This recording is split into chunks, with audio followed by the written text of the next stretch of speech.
بسم اللہ الرحمن الرحیم۔ نوٹ کیجئے، اگر انداز یہ ہوتا زمانہ گواہ ہے وہ لوگ بہت اونچے مراتب حاصل کر لیں گے جنہوں نے یہ شرطیں پوری کر دیں، ٹھیک، تو ایک امکان تھا کہ اگر یہ ساری شرطیں پوری نہ ہوں تب بھی کمتر درجے کی کامیابی تو حاصل ہو سکتی ہے، بہت اونچے مراتب نہ صحیح، نچلے درجے کے مراتب تک تو رسائی کا امکان ہے۔ یہ انداز نہیں ہے یہاں انداز کیا ہے؟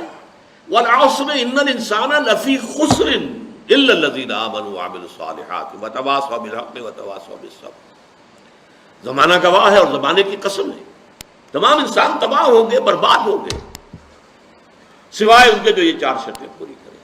یہ گویا کہ پاس مارکس ہیں، یہ فرسٹ ڈویژن سیکنڈ ڈویژن کی بات نہیں ہو رہی ہے، یہ ڈسٹنکشن کی بات نہیں ہو رہی ہے، بلکہ یہ در حقیقت بنیادی طور پر کامیابی کے لوازم ہیں، کامیابی کے لوازم ہیں، کامیابی کے لوازم۔